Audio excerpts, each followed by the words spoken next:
Welcome, everyone. This is Sad Boys Mets Club. This is our second episode. I am Giovanny Blanco.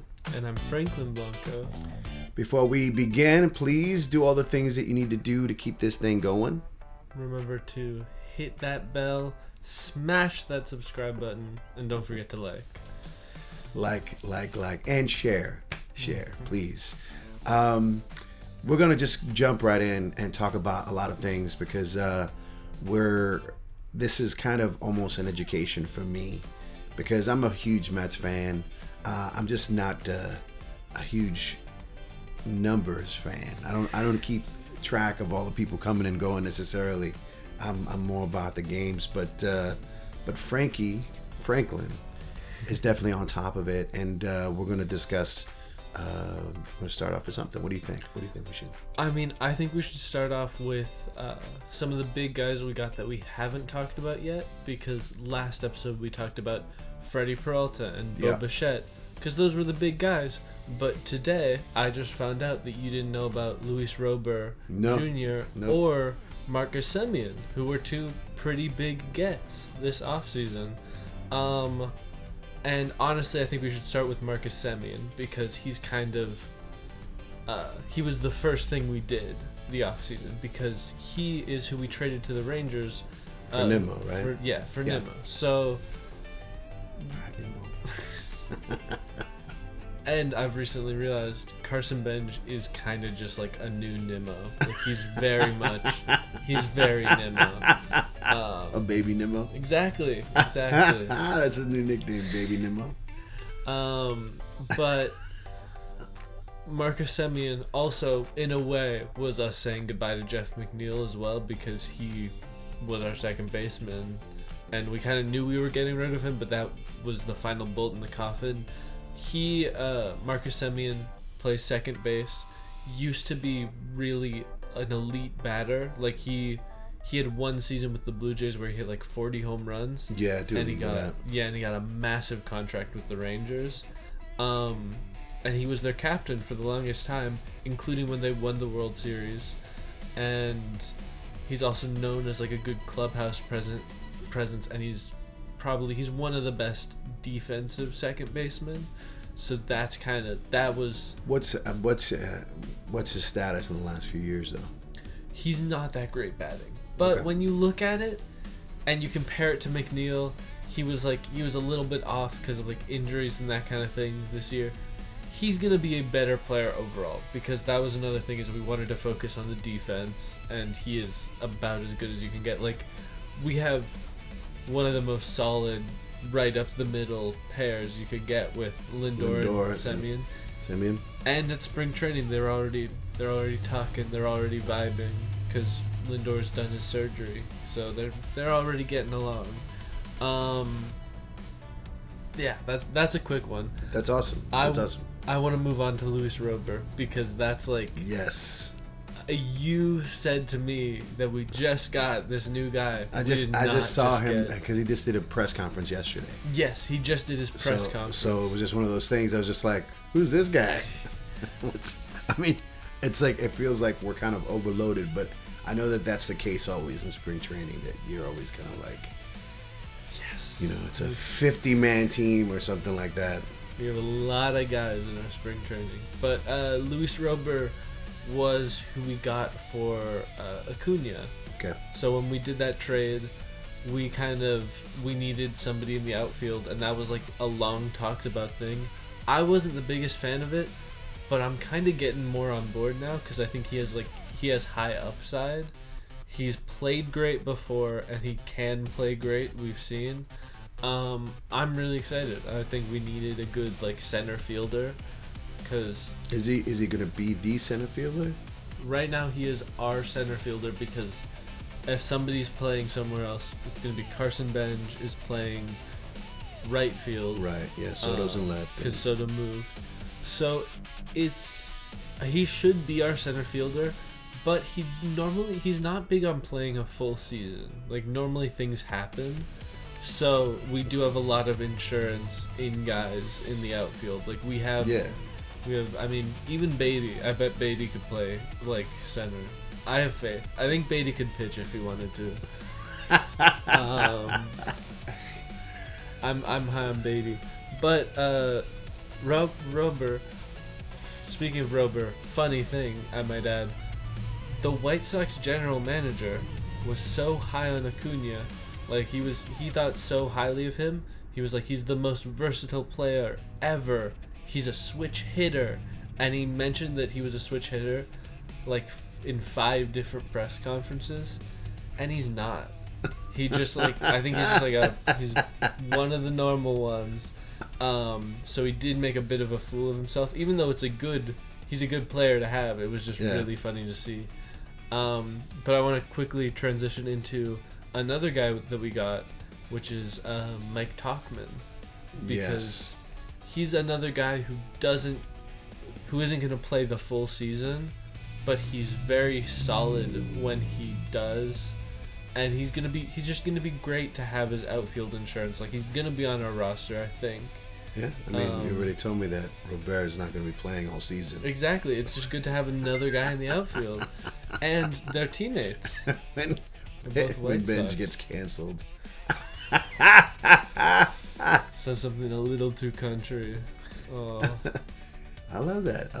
Let him be honest. Let him be clean. Let him be himself. No, he's great. I mean, he loves Juan Soto. He was in awe in spring training. There's some clips. He's like, oh my god, this is crazy that I'm playing with Juan Soto. But yeah, I'm excited. I think Mike Tauchman was a good get, because I think we signed him on a minor league contract as well. So yeah. we kind of won with that. That is all for the new guys. I just for the guys we didn't mention last week, and yes. I mean, these were kind of surprises to me. Like I said, I wasn't keeping up with all the trades and all the things, just the big name ones. Mm-hmm. But it definitely gives me some assurance that we have some depth and possibly some options. We have a lot of depth.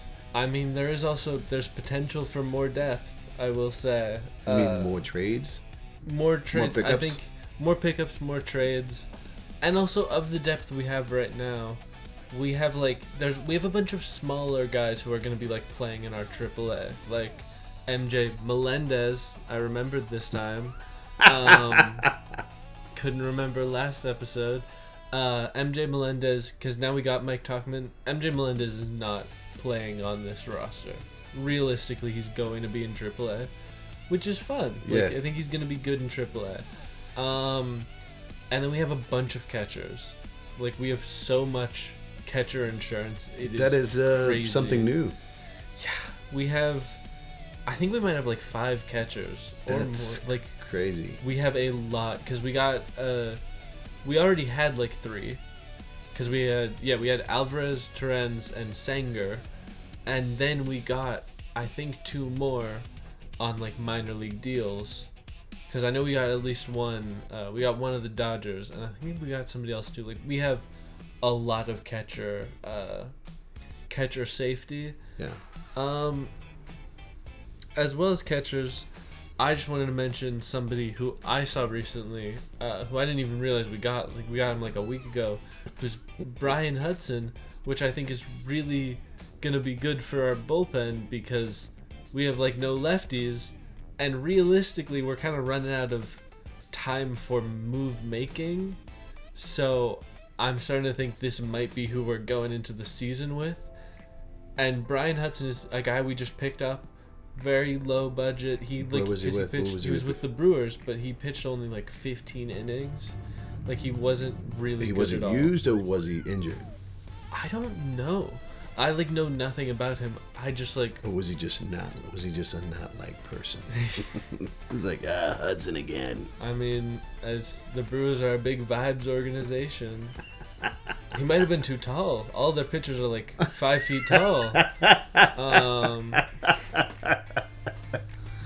I want to see what he can do in spring training. He's gonna be one of the guys I'm looking at, because him and Brendan Waddell, I think is his name, because he's going to be our first pitcher in spring training. And those are like 2 guys who, realistically, we don't have much room in the bullpen. Yeah, they have the most to prove. Yeah, we have a lot of guys in the bullpen and not a lot of lefties, and they're both lefties, and they're both going to be fighting. Especially we have less than other teams because it's likely we're going to run like a 6-man rotation. So there's only 7 spots or something for bullpen. So it's looking rough. But I think one of those guys is going to make it because they're both like, I think a lot of players we're not going to see that much in spring training because they're proven guys. But there are some guys that I think we should be looking at, like Brendan Waddell and Brian Hudson, because it's like they have things to prove and they might amaze us and they might be really good this season.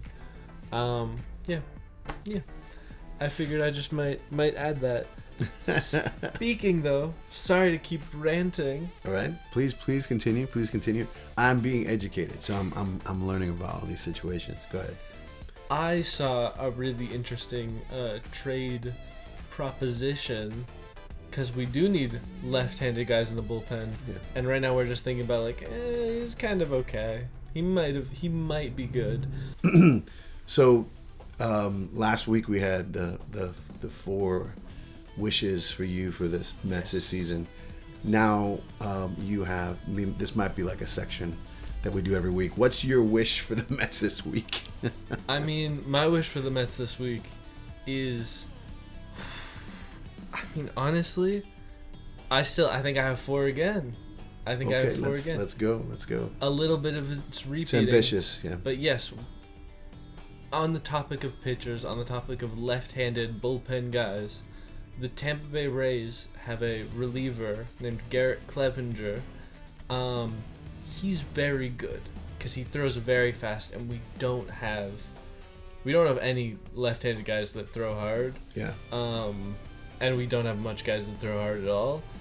And he could be a place if they have an appetite to take a Ronnie Mauricio. I know you love Ronnie Mauricio, but more and more, don't trade Ronnie. More and more, Ronnie's looking like Acuna redundancy. Yes. Though it is funny that we do kind of need Acuna now. No shortstop. Which that was Garrett Clevenger. Moving on, no shortstop. I have seen some people talking about Jose Iglesias could be brought back because right now he's got nothing going on. He's doing nothing. Is he just in limbo? I don't know if he's a free agent or if he's with the Padres, but the Padres don't want him. He's not very good. I think let's wait till the spring training happens. I know, but all I'm saying. So tell me more about Garrett. Okay. Garrett Clevenger, I know. I mean, I kind of only had that to say. I think we could get rid of one of these extra guys that we have. Like, we have so many guys in the camp. I think we could get rid of somebody, and a couple of catchers. Yeah, give or take a few. We need somebody to throw hard, and we need somebody who's good and left-handed, and it's like he is a good fit. Though I was looking, and there aren't links to him in the Mets. There are links to him being traded, but it's unlikely that he'll go to the Mets, which is a shame. But that's still, if I was hoping. So that's number 1. That's number 1. Number 2 was Iglesias. Okay. Because anybody to fill shortstop, because it doesn't look like they want Brett Beatty to fill it in or Bo Bichette. Yeah. It doesn't look like they want any of those guys other than maybe Ronnie Mauricio, which is okay. It's better than okay. He's gonna be our star. He's gonna be our all-star. No, Ronnie Mauricio is gonna be the shit. He is going to be like Marte. I mean, I think he's going to be like the Marlins all-star third baseman. You know, like I think he's going to go to one of the smaller market teams and he's going to be the best player on that team in third or second base. I think he's more of a stationary guy. That's a good prediction. I don't like it though. Yeah. All right, so Iglesias number 2. What's number 3? For shortstop. Number 3, I will say, talking about Marte, we're not bringing him back. We got Mike Tauchman. We're not re-signing Marte on an actual contract. It's just not going to happen.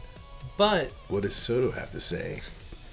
I mean, what I'll say is... his BFF is leaving. If nobody's offered Marte anything from what I've seen, if we just bring him back as like a coach, or like this happens sometimes, they don't want to rehire a guy to play, but he's just gonna hang around spring training. He's gonna hang around camp and be there for the vibes. I would love that for him. Like, I feel like he can be our guy if he feels like, yeah, you know what, maybe it is time. But he's good enough to go to another team. I mean, that's the thing. Nobody's gotten him. That's the craziest thing. Not yet. This is the thing. The crazy What's going to happen to is what happens often too is that 2 to 3 months in the season, people start getting picked up. Like the scraps start getting picked up. I know. It's crazy to me to think that Mike Tauchman on a minor league deal happened before. I mean, Marte has he is a good projected value. Like he is, man. He's still got a lot of stuff player. left. Yeah. But it's like, I want him back, and I don't think we're getting him back unless it's like in a position with the team rather than on the team. Well, that's a. So that's a wish. That's a wish for me. It's a lark. Yes. And then this last one is the most unrealistic, which is Byron Buxton for our outfield, because the Twins are kind of imploding right now. They're like second best guy got injured, second best pitcher, and their first best pitcher was on the trade market all off season. He's still there, but they wanted to trade him. And if we gave them enough for Byron Buxton, I have seen that it could be arguably better for us to do both Byron Buxton and Luis Robert are injury prone. Yeah, so there's flexibility there. But then if they play less of the season, I feel like we've got like 4 people behind Robert. I mean, it's like. But do we? Because, I don't think Tyrone Taylor's making it. Taylor. I'm not even going to Tyrone Taylor. Sorry, Tyrone. I love you, I am Tyrone not Taylor. Calling Tyrone. Tyrone Taylor, I will hire you.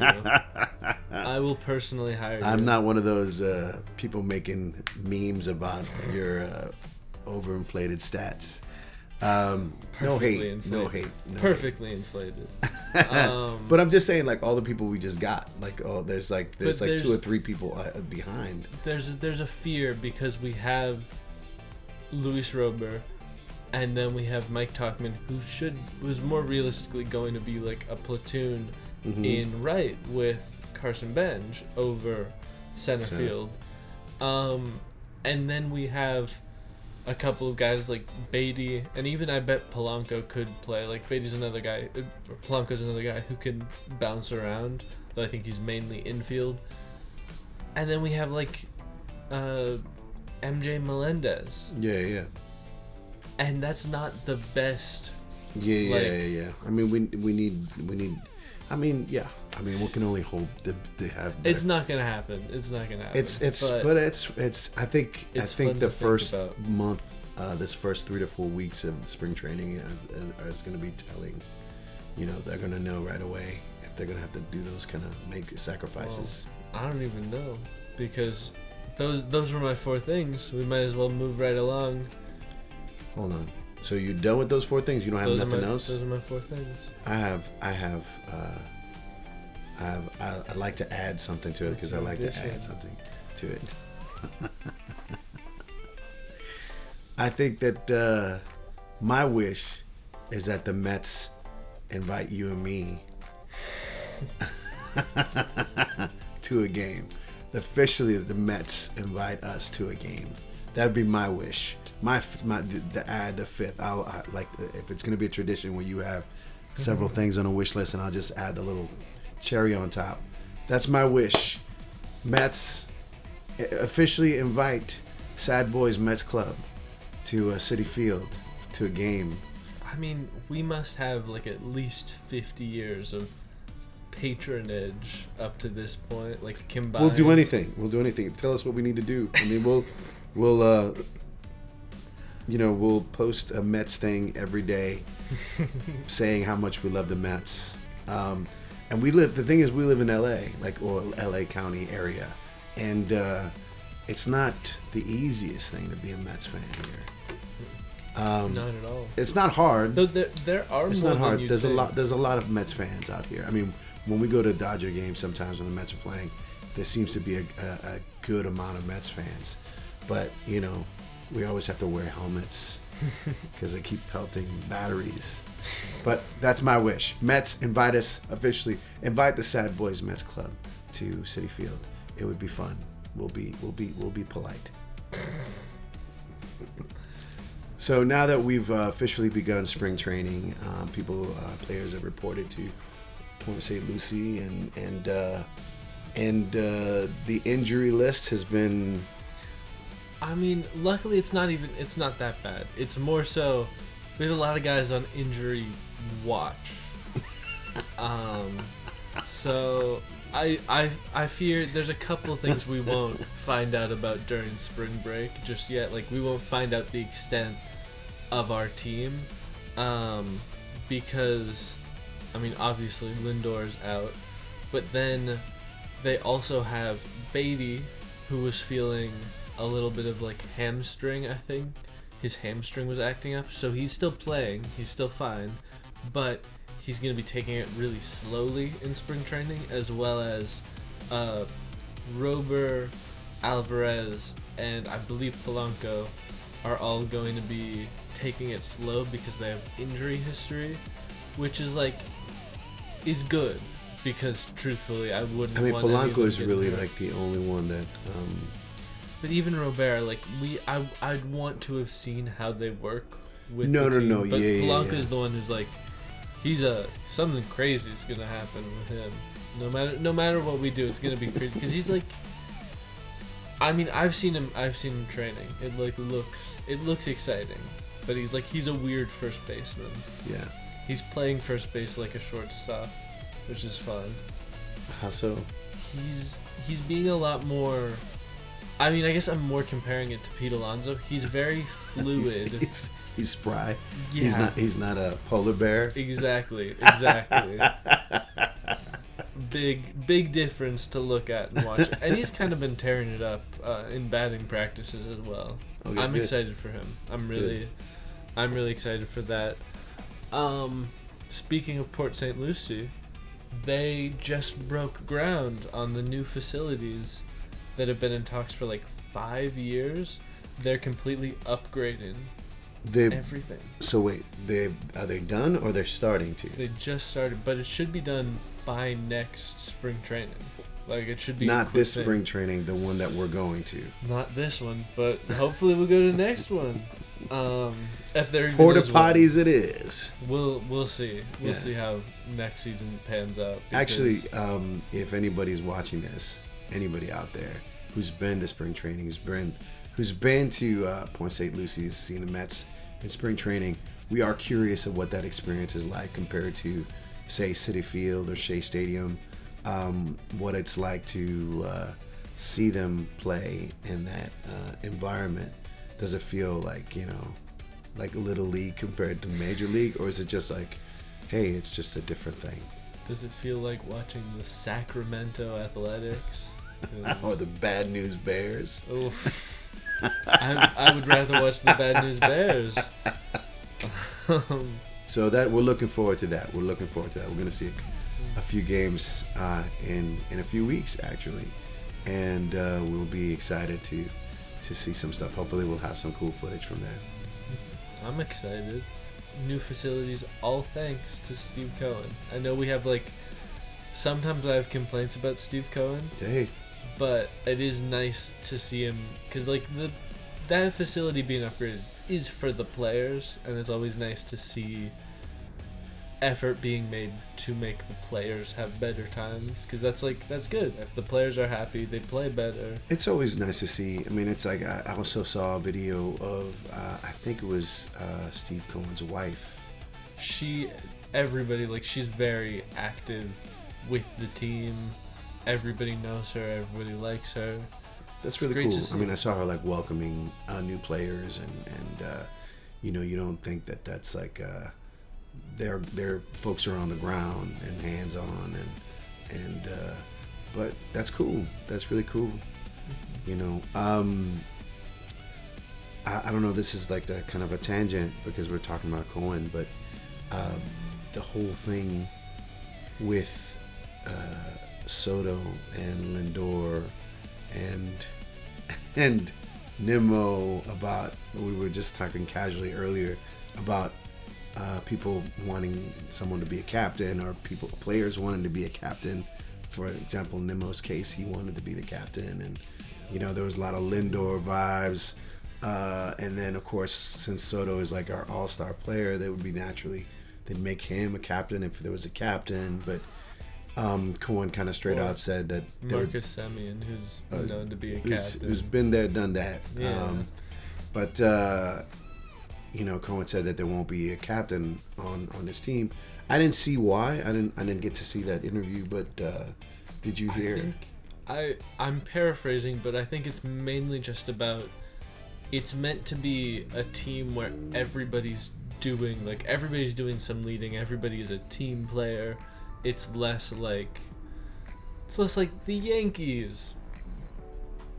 It's less like the Yankees, where it's like it's Aaron Judge and his band of and friends. The gang. Yeah, it's like it should be everybody is everybody is the face of the team rather than just the one guy. Even though having that captain role can be good, but like we saw, even without the role, Lindor was like acting as the captain. And it was just working. Spiritually, he was so just moving people. Yeah, moving people. I think he's right to say that we don't need the captain. Official captain. Yeah, it's too much drama. I think the last time we had one, it kind of messed him up. He was like a great player until he became captain, and then he had all these back injuries and stuff. It's a curse. I don't want to say anything. It's like his Connect jersey. Gotta love the curses. I mean, it's not baseball without the superstition. I'm gonna go completely left field. I'm gonna ask you, who's your favorite player in baseball right now? Baseball right now at this very moment. Overall. Would it be crazy to say Jonah Tong? I didn't think you'd pick someone from the Mets, but yes, that'd be crazy. That's awesome. I mean, he kind of almost seems not like he's playing baseball. He's just, he seems like he's like an elf who's just like appeared in Mets land. He reminds me of like the movie Elf. Like he's got this sort of like innocence about him that's kind of like fresh. And he's like, "Hey, everybody, we're here to play Mets." No, you saying it seems like he's not even playing baseball. Like, no, I mean he's going to be amazing. That's like you said that, and I thought of Anthony Volpe. Like that's what that statement makes me think of. But no, I love his vibe. I'm just like, in terms of off field, like I'm following his Instagram. He's just like a pleasant guy. Like I like his vibes. In terms of on field, because I don't think we're even gonna see Tong until like summer maybe, which is good. I think he needs the time. In terms of on field player in general, I will say I've been very Yankees heavy for some reason. I will say Austin Wells, because I just found out he's Dominican. And he's white Dominican, which is, I feel a little like, because everybody's clowning on him, like, who's this guy? He thinks he's part of the gang. I didn't know that. He's on the World Baseball Classic team. He's going to be playing on the He is our catcher. He's our starting catcher, and he's white as so they this come. This is how out of it I am. So Austin Wells, wow, he got lucky with that name. He probably would have been called something else. I mean, he's literally Austin Wells. Actually, if he was, straight Dominican, Austin Wells would have been his first name. would have been Austin Wells Dominguez. Ooh, I mean, that's not a bad name. That's fun. Austin Wells Dominguez. But no, hey man, we can joke with Dominican. It's okay. It's all right. Austin Wells. I'm liking his vibes. I'm excited to see him play. Yeah, with the Yankees. With the Dominicans. Okay, that's right. Because we'll be watching.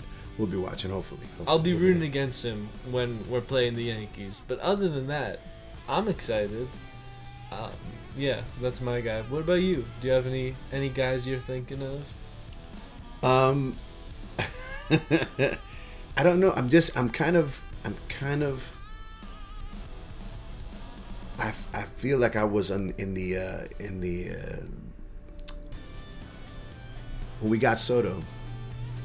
I thought it was like, oh, okay, well he's all-star player like crazy and biggest contract ever and blah blah blah. I've always been kind of slightly underwhelmed by him, and something's happened in the last few weeks where I feel like a click, like something's turned, and I feel like he's going to explode this year. I just feel like it's like there's something that makes me go. I mean, that was a down season. That was his best season ever, and he was awful for like the first couple of months. Like, that's crazy to put in perspective. He had a bad start to the year. Yeah, rough. And he was like incredible when you look at the stats. I mean, when you saw him play, it's like, I'm so excited. And maybe it's the left field. Maybe the left field is going to click for him. It's going to be big. That's who I'm excited about right now. I mean, and I know that's like that's a low-hanging fruit, but I feel maybe the third best player in the league. Behind Aaron Judge, Shohei Ohtani. It's a shame. Okay, to put so Aaron Judge so there, between those two, and Bobby Witt Jr. I mean, there's a lot of discussion Bobby online Witt. Between Shohei Ohtani and Ohtani Judge. Judge, let me just say, I've never seen compilations of Shohei Ohtani getting hit in the head with a ball. And I have seen that for Aaron Judge, and that is enough for me. Like, dude, you're the outfielder. Somebody tosses you the ball, and you're like, oh, it just hits. Like, come on. Yeah, that's the second best player in baseball. I mean, you have to. He's not the greatest fielder, but he is the best hitter, like, by far. But still, Shohei Ohtani is like great pitcher, even better hitter. Yeah, that's crazy. Though not a Cy Young candidate. I keep seeing people are like, I think this is gonna be a Cy Young year. I don't think Shohei Ohtani's winning a Cy Young, because I think when you look at how his pitching versus the Cy Young winners, he's great, but you still lose a little bit of that, pitching because you're so good at batting. You can't spend all your time getting great at pitching. But he's still a great pitcher. It's got to be one or the other, really, at the end of the day. But I mean, that's a theory that goes around. Yeah, that's what they used to say. Yeah. I still think Shohei Ohtani is going to be the best. I think he's still gonna be great at least until like 2030. But I think I'll say it. I think Juan Soto might be better for longer. If we look at the next 10 years, I think Juan Soto is going to be better. I mean, let's hope that he earns that contract. 15 years. Or 14 now. We're 1 year down.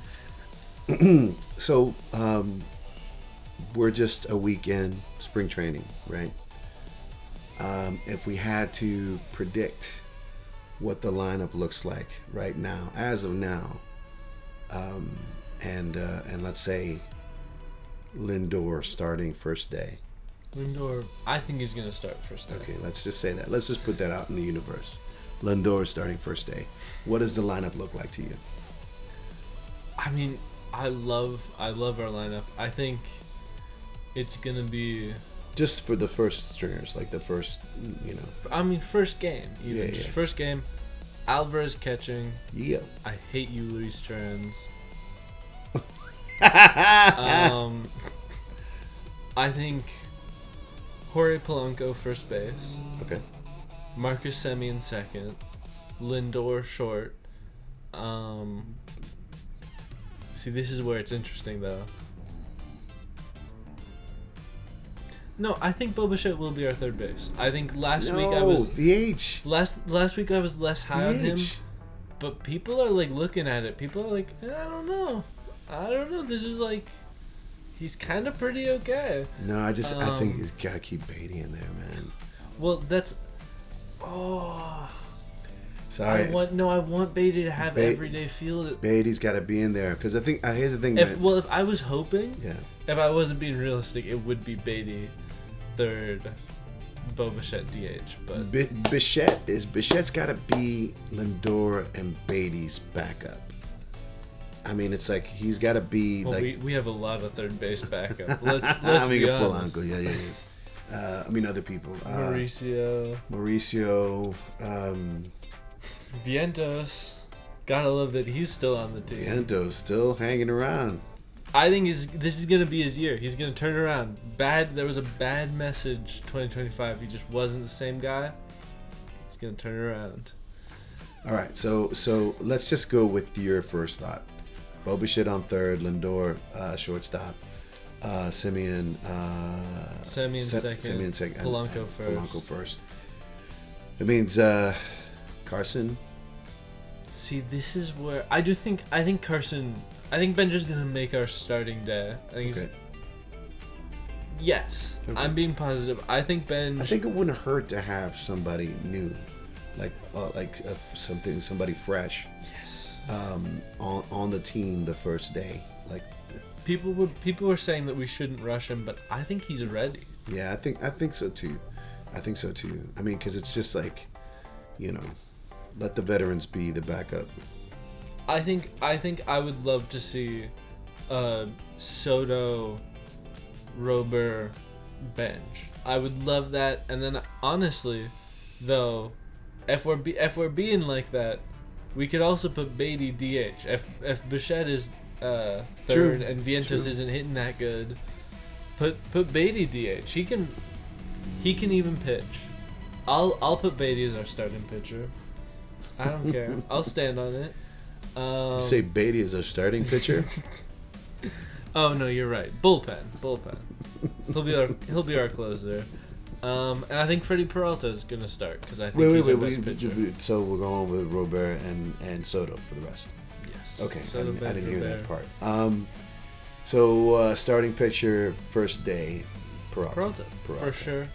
Peralta. And if there were two pitchers that came after him, let's say three, to kind of like carry it out to the ninth and a ninth inning person. Who's our closer? I think if I'm putting my numbers on. I think Peralta's giving us 6 innings. Yeah. I think he's giving us 6. I think he could even give us more. But 6 innings. I think it's either Devin Williams or Luke Weaver is going to be our 9th inning guy. Honestly, I'll put Devin Williams. I think there's some Brewers synergy.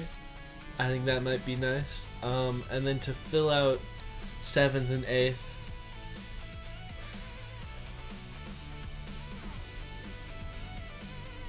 give me. I want to see Christian Scott. I want to see him take 2. I want to see him take them both because Christian Scott is looking good. Christian Scott is looking like, because he got injured, and so he didn't play at all last year. But this spring training, he's like, there's a clip from the batting practice of him striking Soto out, which is always a good example of like, if you're gonna strike anybody out to prove your pitching, it's gonna be Soto. Yeah, I want to see that. I want to see Peralta, Scott, Devin Williams. Okay, cool. There's your Frankie prediction. And first day lineup order. I want to see if I can. I want to see how close I'll get. This is what this is for. I want to see how close I can be. Lindor leadoff, of course. Yeah. Because he will be healthy. I think Lindor leadoff.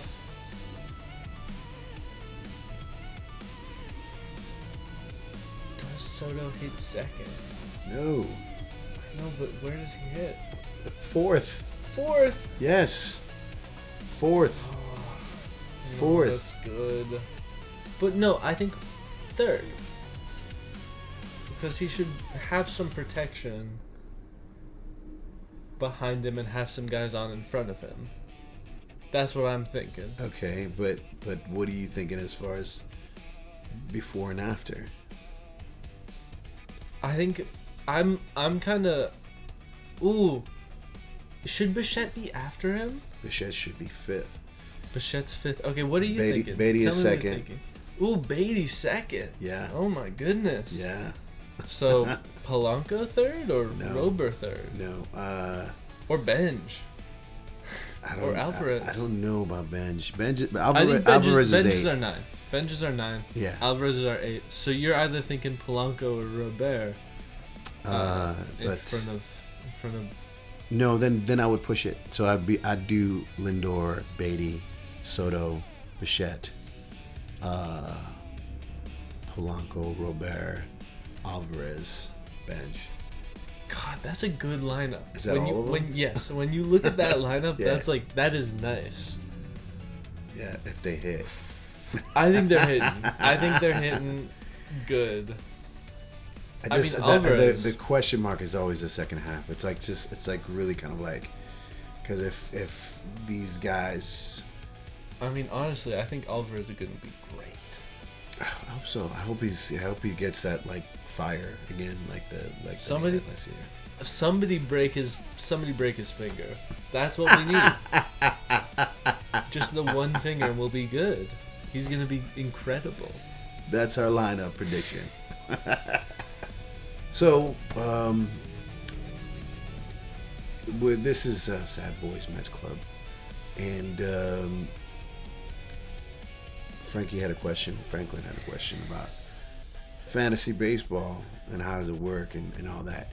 And I think I haven't played fantasy baseball since 1997. Since 1997. Back in my day. And it was really more of a work thing, like the people that I was working with at the time, and it was just kind of, you pooled in money, and then everyone just picked their players, and we would trade, and you would just go on the stats of every day. And now it's like everything is so automated that that it's all locked in, like who you pick. And I think you can still do trades though. You can totally do trades. It's just it's such a set up thing. Like, I remember that it was at the beginning of the sort of internet being resourceful for that kind of activity, because they just they made these things easy. So you'd go online and you had I haven't seen it since. It can only be like 10 times better, where it's like you don't even you just check your players every day, as opposed to like we had actual to do this isn't whatever, they do math basically. And I remember doing it for a couple years and coming close but not close enough, and then but whatever, it was just, the winner would win like $200. It would be like $10 or $20 a player or whatever. Illegal gambling, y'all.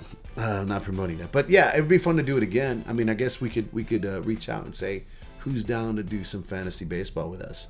We can do $20 a pop. There's got to be a league that we could do. I don't even care. We gotta do it for money. It ain't real if it ain't for money. Let's just do it for fantasy money. But yeah, I wanna learn. I wanna do it. I feel like I have so much in my head. I could make good use of it. But yeah, putting that out into the world. Put money on it. I'm kidding. I'd put money bad on influence. I guess we're just reaching out to our friends and relatives and saying, hey, who wants to do fantasy baseball with us? We got a little time left. Mm-hmm. Season's almost starting. We got just about a month and a half left.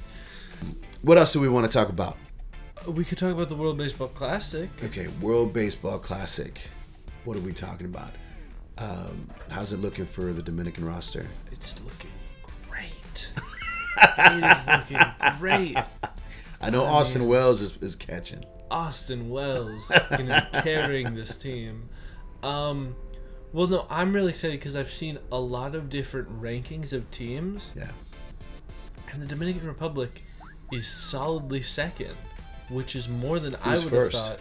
USA, by far. Oh, of course. Because this is the first time they're actually letting everybody play. It's like, this is an actual all-star team.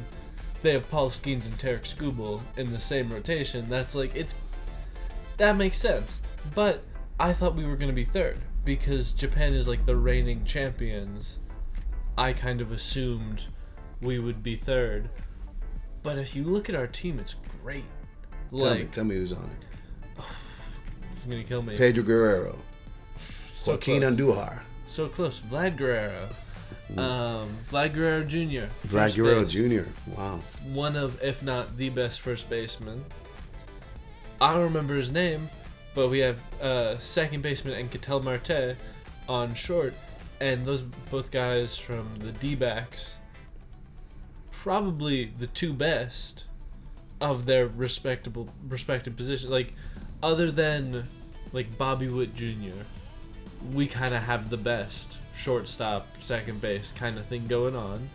Then we have Manny Machado with second half potential to get Jose Ramirez, who I would rather have. I know you're a Manny Machado guy, I'm but a Machado guy. I would rather have Manny Ramirez. But like, Manny Machado is great. Then we have Juan Soto and two other guys in the outfield who I don't know, but I looked at their stats. Incredible stats. And then we have pretty good pitching. I know we have, I think we have Sandy Alcantara. Other than that, a lot of like lesser known pitchers for me.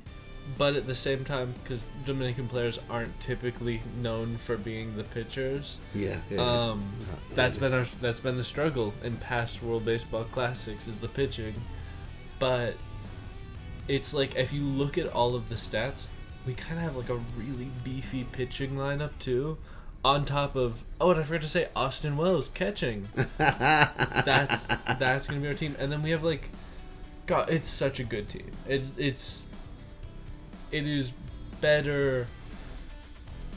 It's probably some of the best team building I've in the World Baseball Classic up to this point.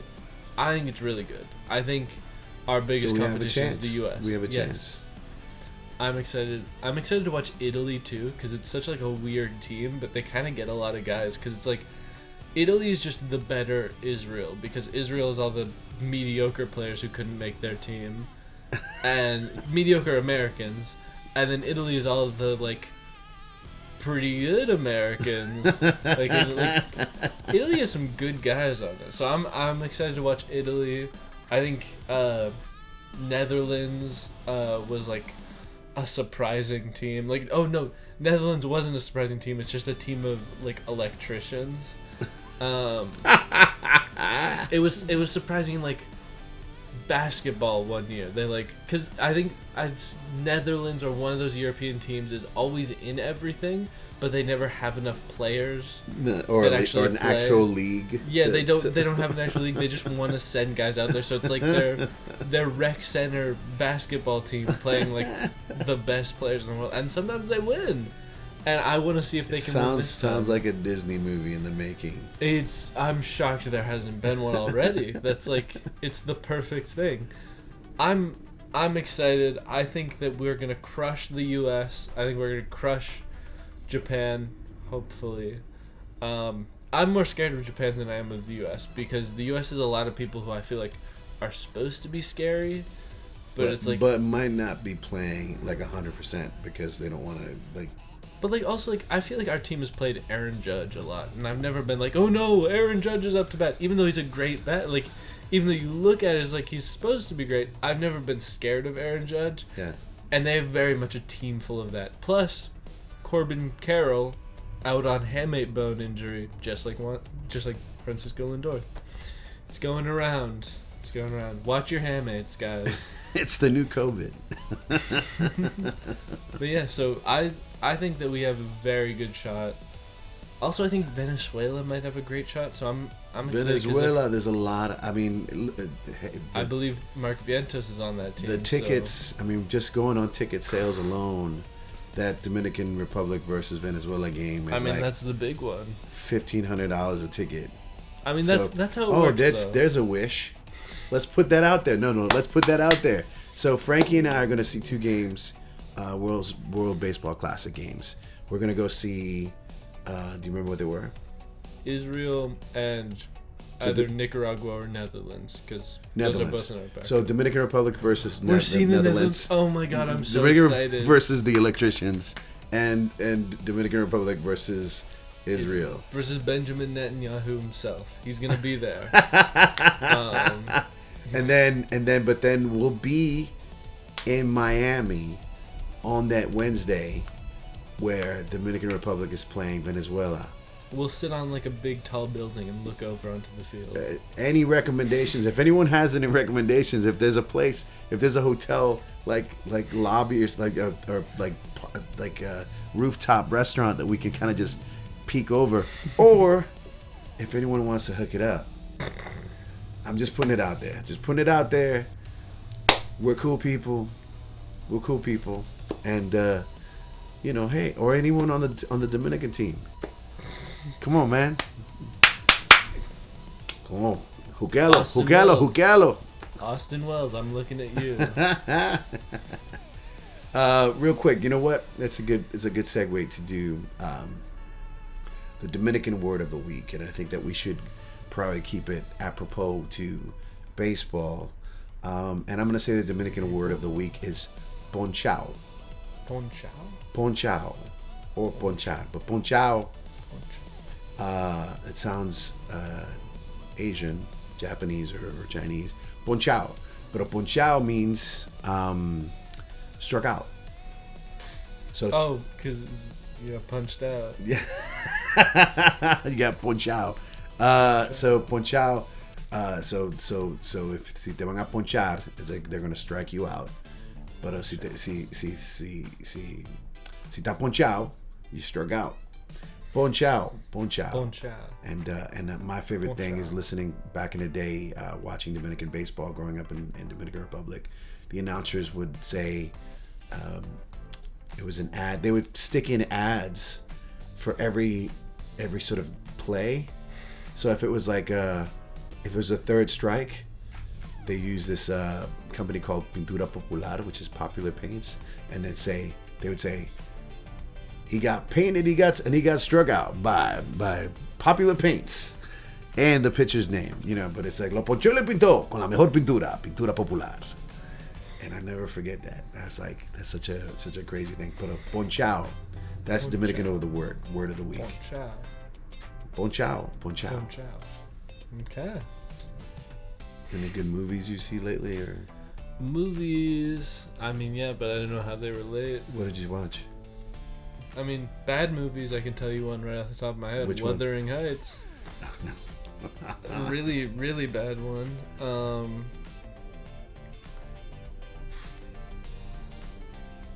Yeah, nothing that works. Melania. You watched it? I watched the first 20 minutes.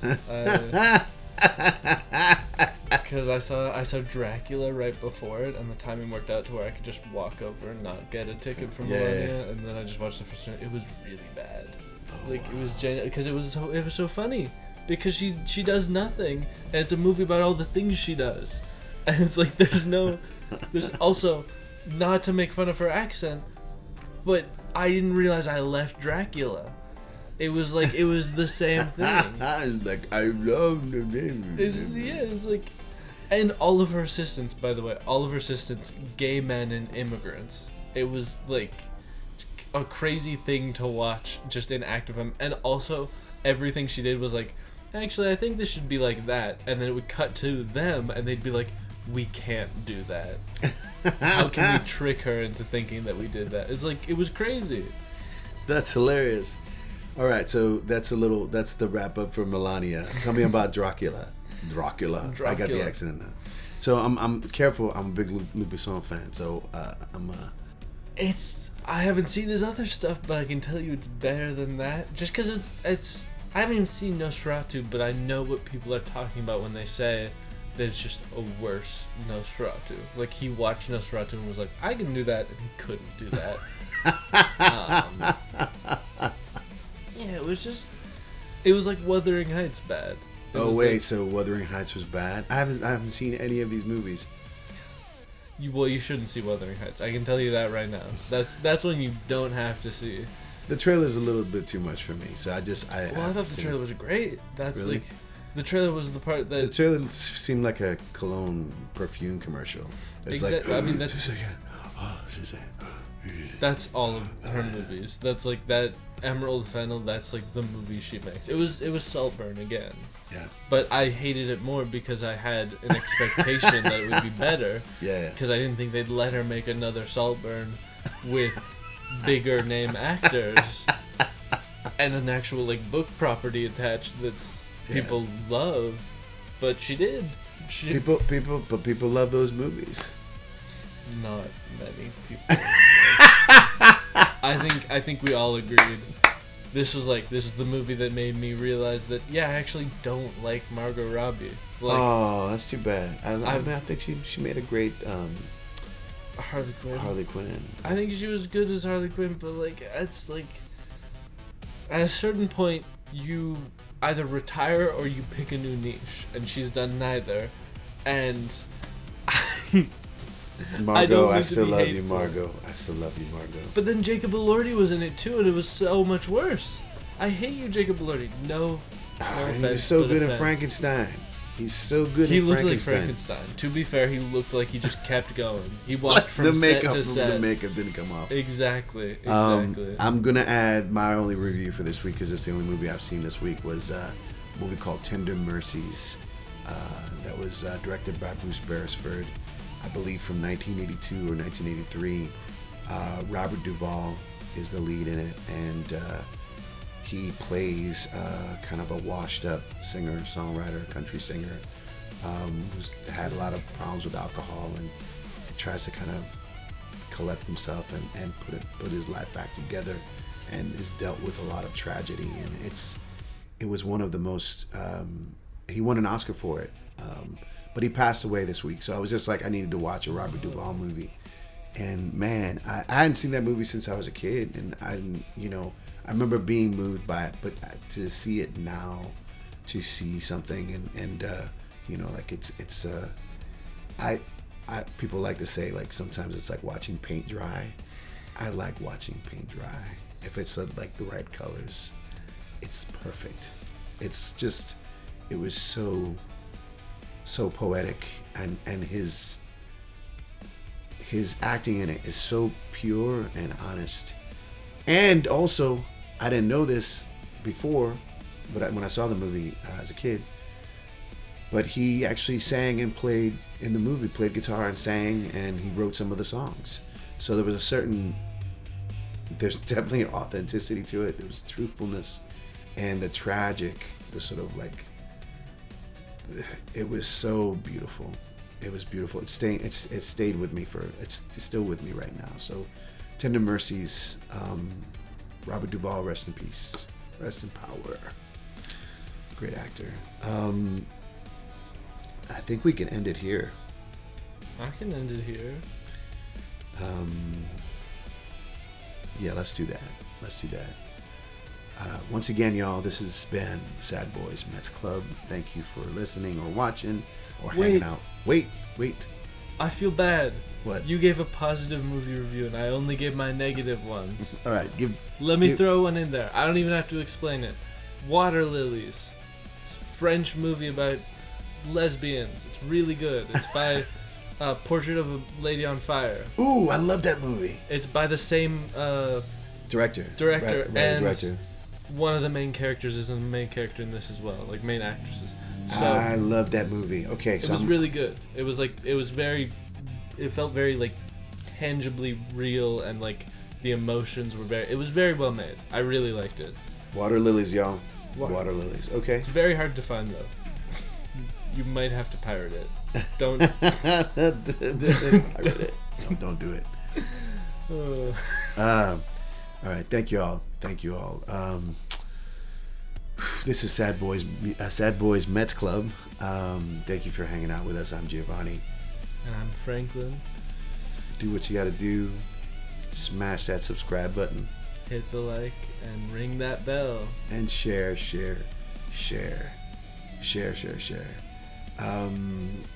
We just say two things when we leave. Is let's go Mets. And there's always next year. Bye, everybody.